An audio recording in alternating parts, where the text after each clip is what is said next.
Hey everyone, thanks for joining us for this celebrity edition of Surprisingly. I'm your athletically challenged host, Bridget Denahan. If you know me, you know the only thing I love more than a short king is a short king with a huge heart. And today, we got one. When I heard we were having a legendary ice skating champion in the studio, my little Gen X heart leapt for joy.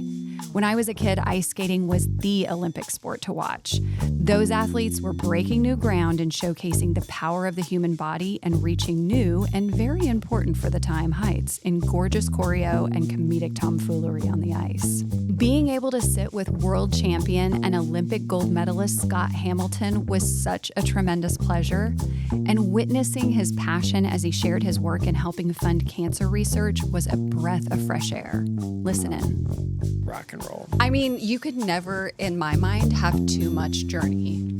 Yeah, we've all had the journey. pretty much journey every year. So it's kind of like, all right, we're turning into a one-trick pony here. So It's a crowd pleaser, Yeah. though, Scott. It's a crowd pleaser. Is there any way where we can move that fan off of me? Absolutely. Yeah. I feel like I'm in a skating rink right now. Is It's like there I'm having also PTSD. is there also any way we can keep that fan off of me as well, can and keep just it maybe off. on you? I can just keep it off. That's an option available that to doesn't you. go on anybody. If it gets too hot, I'll just say, hey, can we turn that thing back on? Yeah. We will, and I'll make sure it doesn't oscillate. When we're on road trips, he's constantly griping at me because without even, it's like he's not even there. He is, in fact, driving, but I'm constantly turning the air off. I don't even think about it. I don't like air blowing in my face. Can I tell you that it's one of those incredible differences between men and women? My wife, and you have to understand, she is the greatest thing that's ever happened to me. Amen. But I make little observations. She's never walked by a thermostat without looking at it or touching it. Yeah, we can't. We got to touch it. And also what we do with it, you're probably not going to like. Yeah, But no, you it's- love us. I'm so. good. I've got, I got T-shirts, and then I can put a hoodie on if I need to. And I just roll with it. Wait, is your wife the hot one? She's hotter bodied? She's just, she likes it a little cooler. Yeah. Yeah. That's the diplomatic way to She describe likes it a little cooler. So, yeah.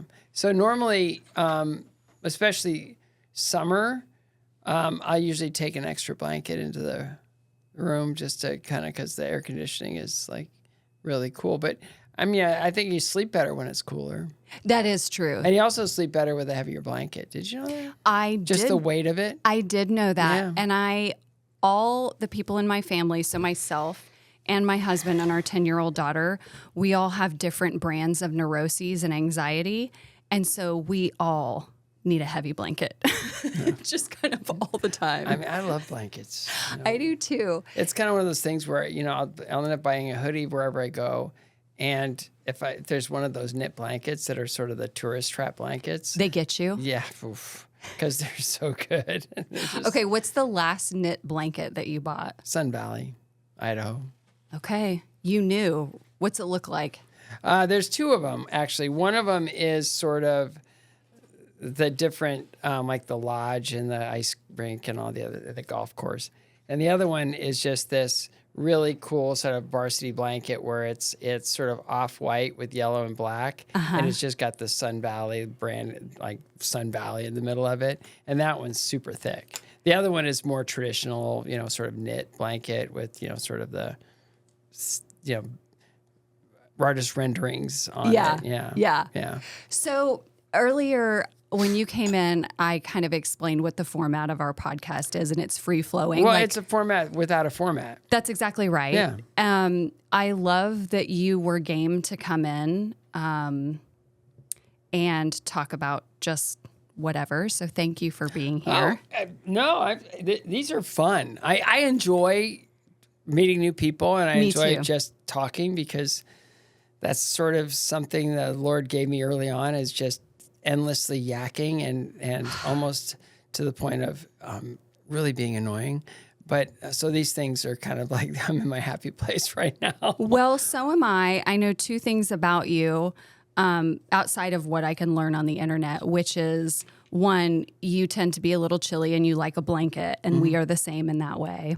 And number two, you're a yapper, and so am I. Yeah. So we're going to have a good time. Yeah, it was funny when I've done a lot of, I did a couple interviews, a couple podcasts, and a couple interviews over the last couple of years where the host said hi, and then I took for the next 11 minutes. You know?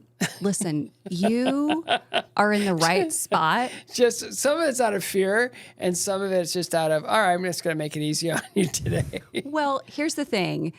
We have been clocking at about 2 hours for these because Oh, I my. like to let people talk. Okay. Because what you have to say is way more interesting. I mean, I'm going to get in there, but I love a long story in life and on this podcast. And we usually end up, we're moving to the format where we're splitting episodes. So we'll release the first half and a follow-up half. Okay. Because, Do you put a cliffhanger in there? yeah, we try to. Oh, that's good. You That's know, good. and what has happened so far is And about, then, and then, yeah. You'll have to tune in for the next hour. Yeah, that's how we get them. Yeah. That's how we get them. Okay, so I have so many things that I want to talk about and so many things that I want to ask you. Sure. But first and foremost, a little birdie told me that you might have an event coming up that you might be interested in telling the good people of Nashville about. Yes. Yes. This event is. Oh my gosh, should we tell people who you are? We probably should start there. Sure. Go ahead. Okay, so listeners, if you don't know who you're listening to or looking at, if you didn't listen to the intro that I haven't yet recorded, I am sitting with world champion, Olympic gold medalist, philanthropist, very cute, very short, Very bald. very bald, Yes. very athletic, the one and only Scott Hamilton. Wow. That was cool. I feel like you're being kind. So no. It's How just, do you intro yourself? Well, when I'm doing speeches, I read my bio. It's more like it's in the form of a personal ad.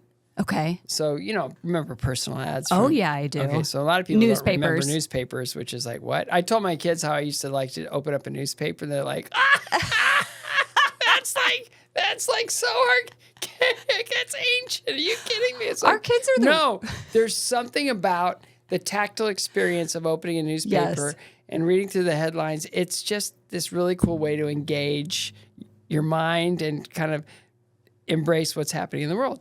But the whole idea of personal ads is really sort of like pre all these sort of high format dating services where they get into algorithms and they do all these things to make sure Yeah. that's a perfect match. Yeah. Well, What no, i- it's what just- is that even? So my personal ad reads: short, bald, half neutered, chemoed, radiated, surgically repaired, retired male figure skater of unknown ethnic origin seeks a beautiful, intelligent woman for long walks, laughter, and an interest in my hobby for collecting life-threatening illness.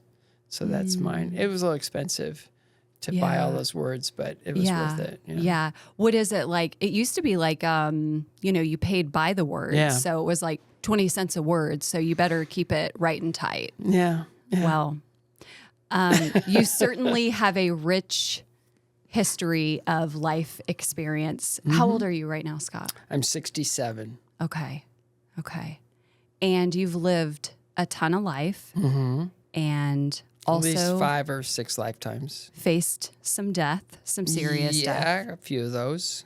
Before we might not even get into those things, but before we do, tell me about your event coming up. Oh, yes. November 23rd, Bridgestone Arena, 4 p.m. We do, it's the only event of its kind in the world. And yet we still don't get the support that we really desire because we're a fundraiser for cancer research. My mother died of cancer when she was 49, and it was awful because there wasn't anything for her. Like they threw everything they could at her, and they couldn't stop it. They couldn't slow it down. What kind of cancer did she have? Metastatic melanoma breast cancer. So it just sort of by the time she found it, it was kind of already headed every organ in her body. And so she basically suffered and succumbed over a 2-year period. Now, 20 years later, I'm diagnosed with cancer, and I have an 80 to 90% chance of full recovery because of research. 50 years ago, my cancer had 5% survival rates.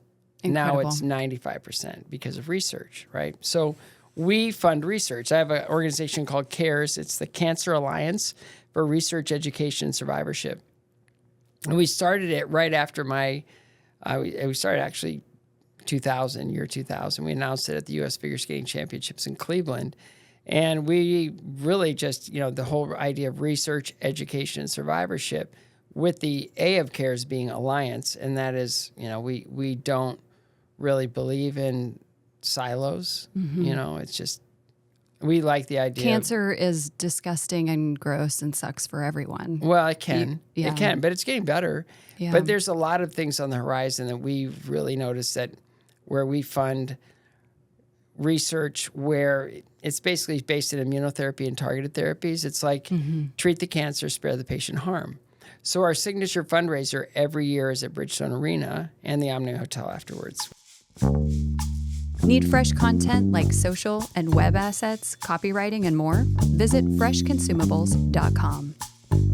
Who's going to be there? This year, we're calling it Rock the Rink. We're having there's 6 artists. It's Jason Derlatka from Journey, Jason Sheff from Chicago, formerly of Chicago, I should say, Mike Reno of Loverboy, Wally Palmer of The Romantics, John Elefante, formerly of Kansas, and Kevin Cronin, formerly of REO Speedwagon. Did you just take a peek at our home record collection? That's what I want to know. Is that it? Are those your jams? Oh, yeah. Yeah. So anyway, it's the only event like it in the world. Yeah. And it is live music from these iconic artists. Amazing. And it is every song is skated to by a world or Olympic champion. And so it's sensory overload. It's greater than some of its parts. Like I'll talk about it like this, and I'll tell people it's live music and live skating right in front of you. And we turn Bridgestone Arena into a theater where we take out the glass and we move the seats all the way to the ice. The first 2 rows are on the ice. Oh, incredible. And so the band, they're on a 4-inch stage right at the end of the ice, and Cool. they perform for the skaters. So it's a really beautiful interaction. But to be that close to that level of skating, we have Olympic champion Nathan Chen coming this year, like Gracie Gold. We've got Max Namoff, who lost his parents in that horrible helicopter plane crash last January. He's coming in for the first time. We got Keegan Messing coming back, who I affectionately called an unguided missile. Like he could be easily end up in the crowd at any moment, any time. And he skates more reasons for people to buy a ticket. 200 miles an hour, and you don't breathe during his performance because it's like, what's he gonna do? And he's awesome. And Jeremy Abbott's an Olympian. Katya Gordieva, 2-time Olympic champion, is coming in. She's skating solo this year. We've got John and Sinead Kerr, who are the British dance champions, coming back. Mariah Bell, who won her national championship in Nashville, going into the last Olympics. Paulina Edmonds, another Olympian. Nam Nguyen, who is a Canadian champion, is coming in. We've got all these phenomenal skaters. And Elaj Balde, who's like this amazing internet sensation. He posts all these cool videos on glaciers and everything else. He's coming back. And they're all skating to these beautiful songs, these amazing songs, And we're doing some group work. We're doing covers of other bands, like we're covering a Boston song.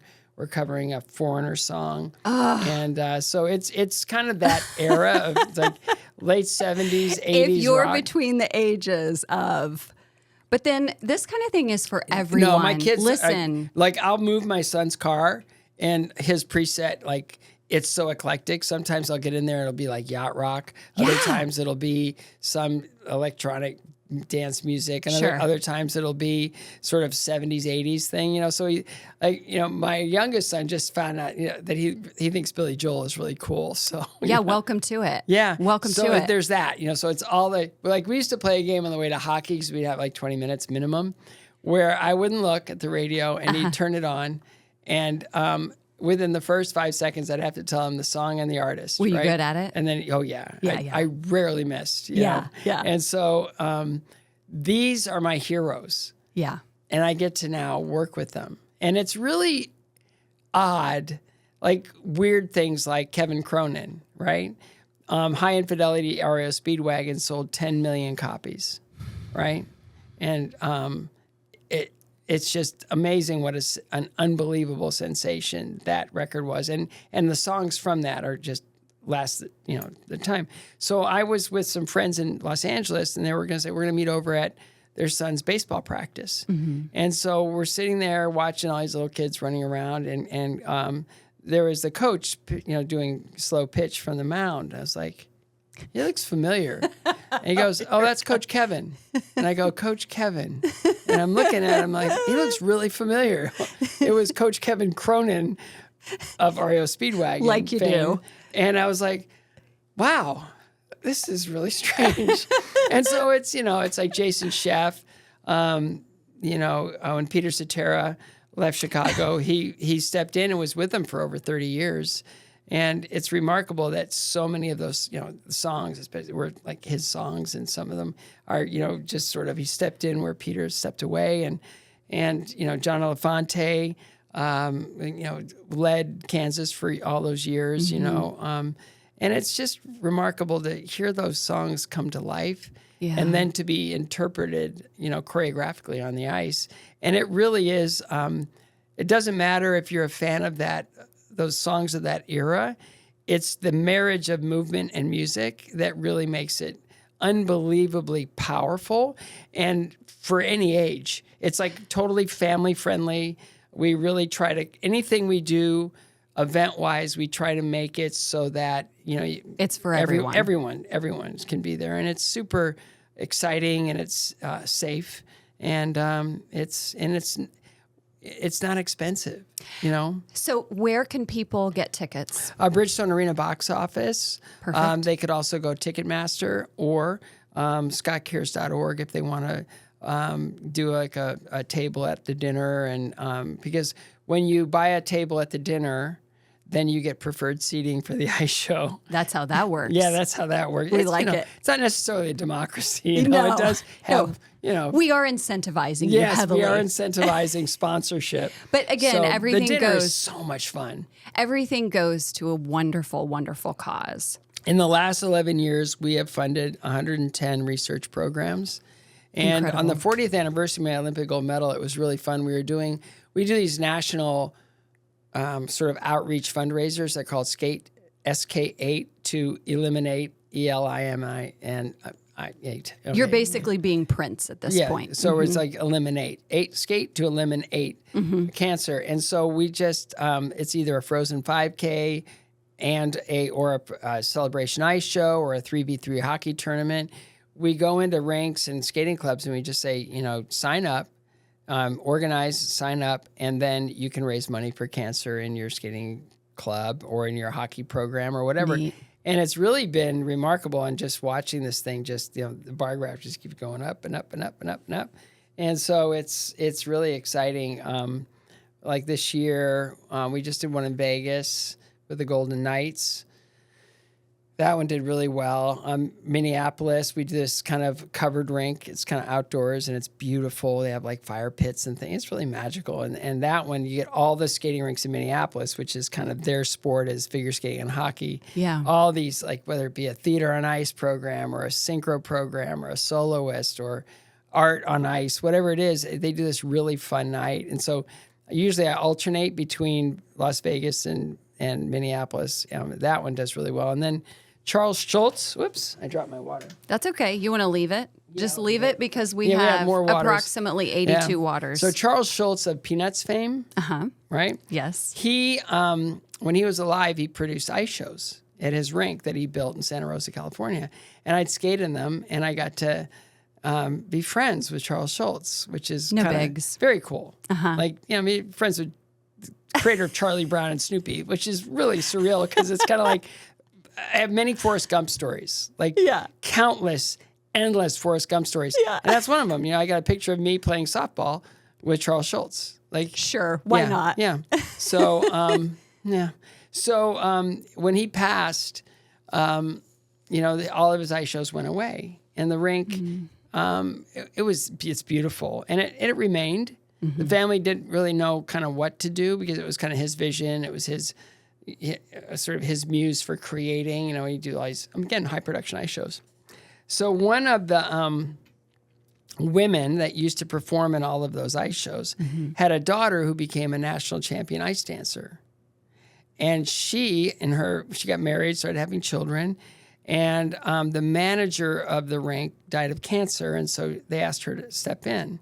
So Kim, the daughter of the woman that skated in the ice shows, she took over as managing the rink and decided that she wanted to do a skate to eliminate cancer in Santa Rosa. And she would come to the Care Show in Nashville every year and skate in it with her partner, Brent. And she said, I think this would be a great place to bring back the big ice shows in memory of Charles Schulz. So on his 100th birthday, what would have been his 100th birthday, we did a skate to eliminate cancer in Santa Rosa. And it was really interesting that the city, they supported it because it was commemorating his 100th birthday. Yeah. But that was sort of the foot in the door. And the next year we did it, the tickets sold out in less than 30 minutes. Beautiful. And the next time we did it, the tickets sold out in 10 minutes.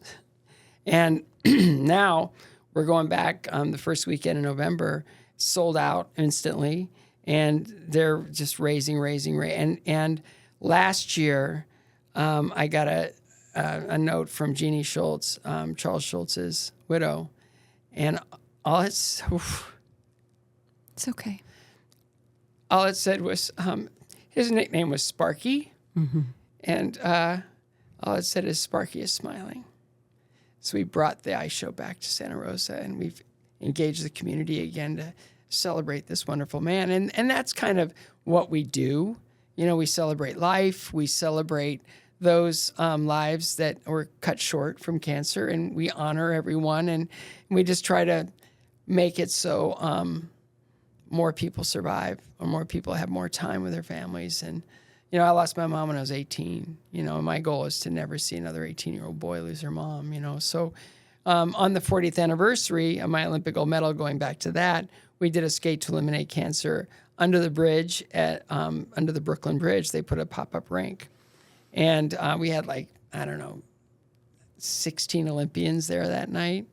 Incredible. I was sitting with Brian Orser and Joseph Opchik, silver and bronze medalists to me in 1984. We laughed for 2 days. We hadn't seen each other together in 20 years. And so we got together and we were just having a blast in this, this event and seeing all these great people. Nathan Chen came, who was a reigning Olympic champion. And I got to announce on that night that an immunotherapy study for metastatic melanoma breast cancer that CARES funded entirely was going into clinical trial. What an incredible 47 years after I lost my mom. What a full circle, spiritual it's insane. moment. Oh, it's absolutely insane. It's just the stuff that we've been able to do, just the hope that we create, and just teaching young people. One of my favorite aspects of all of it is we're teaching children. Like Santa Rosa, year one, Kimmy's daughter was the highest fundraiser. She was 6. Jeez. So we're teaching children at a very young age that they have the power and capacity to change their world for the better and forever. That's a fact. Isn't that wild? A fact. Can you imagine what those children, the power that they understand now that they have an identity in this world where they can actually do things that make it better for everybody? That's a great muscle to build. Well, and listen, I think as a society, we, especially as people who are lucky enough to be this side of the ground and still living, we tend to look back at younger generations and say, oh, I don't know what's happening to the kids. They're on their phones and this and that. Listen, every generation has thought that the kids weren't going to be able to make it, that they're messing everything up. Yeah. But I think the opposite is true. Well, I'm again, team the kids are all right, and every generation is going to try to do its best to save the ones before it and the ones behind it, right? Like, and everything ultimately is, I think everything's an opportunity. You know, you look at technology now and, you know, screens, you know, you're like, oh, these kids are spending way too much time on their screens. But the whole world is on screens. You know, Right. you look at the technology in business and media and marketing and information sharing. Everything is a screen. Everything. yeah, Like, they are of the time. Yeah. They have no other way to be. yeah. And do you remember, did you ever watch the movie Wall-E? Of course I did. It was a perfect movie. It was It is a perfect movie. It is a perfect movie. See, blankets, body temperature, loving Wall-E. You and I are doing it. But at the end of the movie, remember, everybody is riding around in these little floating chairs looking into their devices, even though the person they're talking to is sitting right next to them. we reference that in Idiocracy. we reference on a monthly basis Yeah. in our house. But that's it. I mean, it's like, you know, I get home and my kids are sharing videos, they're sharing all these things they're learning. And it's not just, Scott, how old are your kids? I've got 4. My oldest, Jean Paul, we adopted from Haiti when he was 13. He's in the Air Force in Korea right now with his wife. Wow. My oldest birth son, Aiden, is home. He's training to fight in the UFC. My daughter from Haiti, who's Aiden's 22, Eveline just turned 22. She decided that she really wanted to just chart her own path. Sure. So she joined the Army National Guard and Reserve, and she's in Portland right now. Oh, wow. Sometimes plans don't really work out the way you envision them. It's but almost- she's thriving. I mean, her power and her self-esteem and just her strength and her resilience have just spiked just on this adventure. She's doing what she wants to do. And she ultimately wants to be in college. She just loves learning.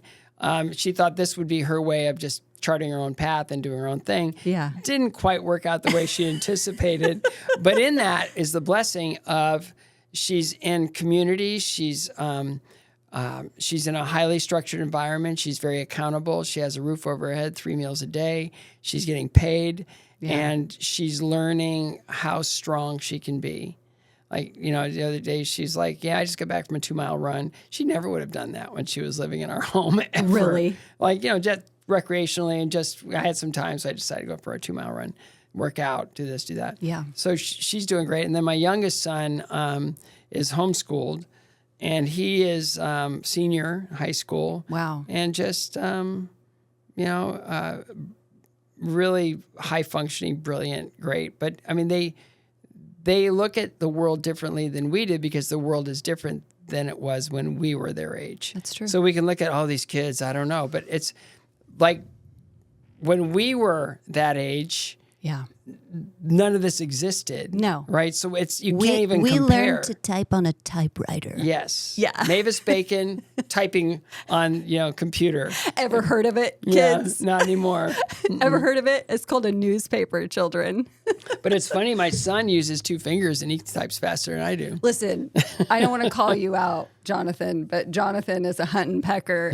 He's pretty fast, but I'm still faster. Yeah, I was at Forrest Gump story. I was in this roundtable discussion, and R.L. Stein of Goosebumps Yes. fame, he was sitting next to me, and he did all of those books with 1 finger. And that finger is bless like, it. it's like bent like that. That's a you know? hard-working finger. It is. He just did. I mean, it was just like, I don't know if it was 2 or 1, but he just showed his finger and it was like all like bent and messed up and arthritic. And it was like, wow. You know what? I'm so happy as a child of the 80s to have that be in my bonnet because I read those books. Yeah. And Thank you to that finger for all its hard work. One finger. And, it's funny. And that, okay, I'm totally taking like a side That's path, what this pod is about. Go there. So in that sort of round table sort of discussion, I was sitting with a guy that found the ozone layer. He was part of that. That seems like could be important. That was really interesting. And then sitting next to me was James Earl Jones. And every time he opened his mouth, I just stare at his mouth because I was hearing this beautiful, resonant, very articulate voice come out. But heavenly. It was a lot of that discussion was about, kind of rising above, perseverance, sort of tenacity and all that. And everybody had their own tenacity stories. I had my cancer and all that stuff. But I didn't know that James Earl Jones had a terrible stutter as a kid. I didn't know that and either. The only thing that got him through it was acting, learning lines and doing all that, because he was able to kind of look at it more as not trying to think of what to say, but he was speaking words that he was seeing, in real time. So it was really fascinating. And Bruce Willis was part of that one as well. Oh, and, Bruce. Yeah, he was a character. So, it's just like for this kid who grew up unwanted, unintended, adopted at 6 weeks of age, from a small town in northwestern Ohio, to be able to like have these Forrest Gump stories and like these really crazy interactions with my heroes, like November 23rd. Yeah. The first time we had the Journey guys come in, this is a fun story. I asked Jonathan Cain because he was local. He lived in Nashville. He had just moved to Florida, but he lived in Nashville. And I asked him, "Can you come in and just do 3 songs?" Yeah, and he said, "A little boodly do." Yeah, yeah, right. Mm-hmm. He said, "Yeah, I can do that." And so a lot of times you'll have somebody come in that's like a great guitarist or a keyboardist or a songwriter, and like Steve Perry was his singer, right? Yeah, yeah, right. So he said, "I think I might invite this new guy named Jason Durlatka who sings like Perry and plays keyboards like Mozart. I might have him come in and just be with me for that." And I go, "Whatever you like, that'd be great. That'd be amazing. If you want that support, Yeah. And so usually if a disaster is going to take place, it's either the morning of the event, of course, or Thursday, Friday, I get a call, right? So this is a Sunday, right? This year, yeah, it's a Sunday. It's always a Sunday before Thanksgiving. Okay, always. We're not going to be here, and I'm so mad about it right now. I'm so mad. Yeah, we got to change the date because it's a problem, I think, for a lot of people. Because you either have people coming into town and they just, or they're heading out for the holidays, or so. Listen, I'm nobody, but maybe a week earlier. I'm just throwing that out there. What's that? Maybe a week earlier. Yeah, we're workshopping dates right now. Okay, yeah, we'll talk to Bridgestone and Sean Henry about that. Because we've always had the date, and we've always had about the same turnout, and it should be twice as much. Yeah, easily twice as much. But I mean, the night before, especially around the holidays too, when people are we're leaning into joy. Like we love the spirit of the season. Like I'm looking to go to that kind of stuff with my family. Show. There's nothing like it. Yeah. So we're I think it was the Friday before the show. Yeah. No, it was Thursday. It was Thursday because we had a Friday to make it happen. My phone rings. And I look down and it's Jonathan Cain, and I was like, "Oh, it's Thursday." You're like, the disasters are starting. Oh, I'm getting a call from Thursday. That's our anchor artist. We're going to close the show, and it's like he's going to tell me that like he had some weird thing happen. He can't be. So I answer the phone and I go, "Hello," and he goes, "Hi, Scott, it's Jonathan." I go, "Hi, Jonathan, is everything okay?" And he goes, "Yes." And I go, "Okay, well, that's good. Yes is better than no." Yeah. And I go, "What's up?" And he goes, "Hey, I was talking to Neil, Sean, about your show." And I'm thinking, Neil said, "Don't do it." Oh, no, Neil's going to be object, or this isn't good for the brand, or whatever, or is that, align with Journey brand or whatever. And I go, "Yeah." And he said, "Neil wants to come. Is that okay?" Oh, yeah. Yeah. And I was like, Yeah, sure. We Yeah, can make that happen. no big What does deal. he need? Yeah. Well, he needs his amps and he needs this and he needs that. And I'm going to have my keyboard. I go, done. And so Did we're you at the also show. say next time when you call me, could you not bury the lead so I'm not freaking out for 90 seconds? All information is given as it needs to be given, right?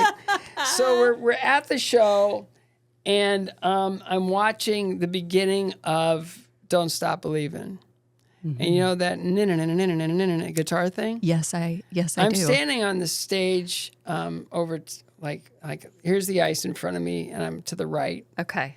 and I'm watching them play the song, and Neil turns to me and he plays the whole thing, looking at me. Just and a strong eye gaze. it was just looked at me like, I'm so happy to be here, and here's this. And I was like, I'm ready. Take me now, Lord. Did you cry? It doesn't get any better than this. No, I was just like, I stood on a chair in at the Palace. No, it was at it's the old Rosemont Horizon in Chicago. I stood on the back of a chair at a Journey concert to see him play that, and now I'm standing 30 feet from him, and it's like, where, why, how? This doesn't make any sense to me. And it's funny that, last time they were in town, I was on the West Coast, and Neil called to ask me to come to the show, and I couldn't be there because I wasn't in Nashville. Oh, But just the my fact goodness. that, and it was funny too, because when we were at rehearsal, the skaters are rehearsing in Antioch at Fordyce Center. All the artists are rehearsing at Soundcheck here in Nashville, right? Mm-hmm. So I'm at Soundcheck making sure everybody's okay. And I'm headed back to the rink, and Jonathan and Neil and Jason are walking in. And it's the first time I met Neil. And Jonathan introduced me, and it's like, nice to meet you. And Neil just acted like we'd known each other for 30 years. That's my type of person. Oh, I no, like that. I mean, yeah. for a It's good celebrity, stuff. that's really amazing. Yeah. So we're just talking, and my son, my youngest, wanted to go back to the rink. And he's like pulling on my shirt. Let's go. He's this little kid, right? Yeah. He's the center of his own universe because he's a child. Exactly. And I said, just a minute. And so we're just, talking and sort of getting to know each other a little bit. And he just goes, Dad, let's go. So I said, all right, I know I'm holding you guys up. You need to rehearse. I had to head over to the rink. I'll see you later on. And they said, great. I go, have a great rehearsal. So we get in the car, and Max goes, Dad, I thought we were going to leave like 20 minutes ago. Yeah. And I said, remember when you accidentally, so when I lived in LA, my neighbor was Wayne Gretzky. And so Wayne's son, Ty, puts on hockey camps, and my son played hockey. So Max was in one of Wayne's camps with Ty. Yeah. So he and Ty got to be really good friends. So Max, I was out of town, not always out of town, but I was out of town again. And so our friend Mark took Max to the Predator game, and they were playing Edmonton. And they're walking to get pizza, and Max hears, Max, and he turns around, and it's Ty Gretzky. And he goes, hi, Ty. And he goes, hey, do you want to come out and meet my dad? And he goes, okay. Like, why? Like, you're a 10-year-old hockey player, and you're going to meet the great one. Yeah. Sure, yeah, that'd be great. Yeah. So he's up in the box with Wayne Gretzky, and he's taking a picture. And Conor McGregor, is that right? Conor McDavid. McGregor's the fighter. Conor McDavid. Yeah. So he was suspended for 2 games. Okay. And the second game of his suspension was against the Predators. And he was Max's favorite hockey player, period. Worshipped him. And Wayne goes, I Max, see the lesson from a would you- mile away. Here it comes. would you like to meet Conor McDavid? And he goes, yes, sir. And he goes, he's right here. So they took a picture together. I'm out of town. I'm getting all these pictures sent of my son with Wayne Gretzky and my son with Conor McDavid. And so we're in the car leaving Journey. And Max goes, he goes, I want to be at the rink 20 minutes ago. Hey, remember when you met Conor McDavid? And he goes, yeah. And I go, okay. And he thought for a second. He goes, was he your Conor McDavid? And I go, pretty much. And he goes, I'm sorry, let's go back in. He felt so bad. Did you go back in? No. We just went to the rink. He has to live with that guilt. He goes, the whole idea of guilt, no, but it wasn't, it was just to let him know that this was a big moment for me. And so he still brings it up all the time. But it was one of those things where he goes, Dad, I'm so sorry. I go, no. I'll see him a lot over the weekend. Sure. I just wanted to have that moment. Yeah. That's why we're late. And he goes, okay. So we went back to the rink. And it's just all these little things that happen over time that are so remarkable and so unexpected and crazy stuff. But also, crazy stuff. Scott, don't you think you're remarkable and unexpected? And it seems as though, I don't know you, but it seems as though the way you conduct yourself and the way you move through the world in an open and generous, giving spirit sort of way brings this stuff. Well, I've been given so much that I almost feel like I can't give enough back. It's, I was unwanted. My birth mother, I'm grateful to her every day because she brought me into the world. She stayed the course. Yeah. It's, 30% of Gen Z is aborted every year, so it's like I was born, I was lucky, so I take that as like, it's okay, great. So, now what? Well, now I'm given parents, and I'm given a stable household, and I'm given parents that are sacrificial and generous and amazing and joyful and just a pure, uninhibited, unconditional love, and so I'm given that, and wow. And then I got sick, and I was given sacrificial health care. My parents were school teachers, they were on limited budget, yet I'm going 4 years in hospitals. Yeah. Like, how do we do that? And then, but they did it happily because their son's sick and needs physicians. And then I got into skating, which made me well. And then they sacrificed even more to keep me in skating. And then they basically went bankrupt. And so I was going to quit. And another couple came in and gave me an opportunity to keep going because they had wealth. And then I lost my mom, and that gave me an opportunity to step into the world in a different place of being able to raise money for cancer research. And then I get sick, and I was given the best health care possible. Again, given.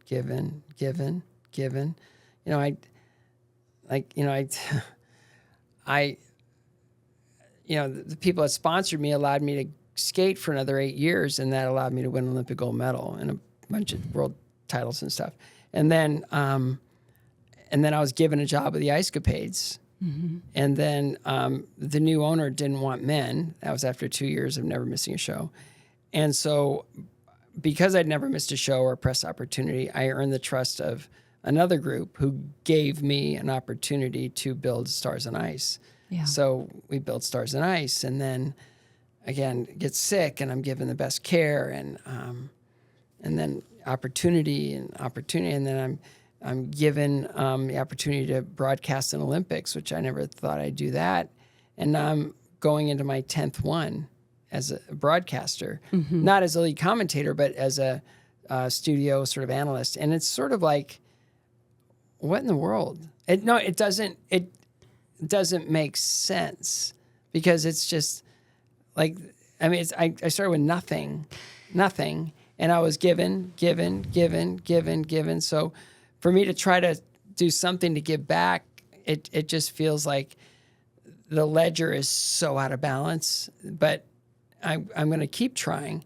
And even, November 23rd show at Bridgestone, it's like we should have at least 10,000 people there, at least. And we just haven't pulled that off yet. Yeah. But it's, when we light up the rink, who here knows somebody that's gone through cancer? Yeah. The whole place lights up. It's like, this is a problem that we can solve. Yeah. It's like the science is up here, right? Mm-hmm. The funding is down here. And if we can close the gap, no one has to die of cancer ever again. And yet, well, I don't know. Sunday is 20. Oh, that was the day I was going to wash my hair. It's like there's always a reason, but we keep the tickets very affordable. We really are there to crowd gather. Yeah. And the dinner is where our bread is buttered, literally and figuratively. So we really want to allow people to come out and celebrate survivorship, celebrate hope, celebrate those lives that have gone before us, that succumbed to this horrible disease. And we just really want to fill the rink. And in that, I think people see strength in numbers, Yeah. and they'll look up and they'll say, wow, there are a lot of people that feel the same way I do, that we can truly make a difference in this horrible disease that's taken way too many lives. And the statistics are alarming. More and more people are going to be diagnosed. More and more people are surviving, but it's still way too many lives lost. Yeah. And it's we have the tools to do it. We just need to fund it. And, we don't always have to depend on the government. Yeah. I think we saw in Nashville in 2010 with a flood, right? FEMA showed up and they go, okay, you can park your trucks in that church parking lot and we'll let you know when we need you. And the entire city rolled up their sleeves and just fixed their own mess. Yeah.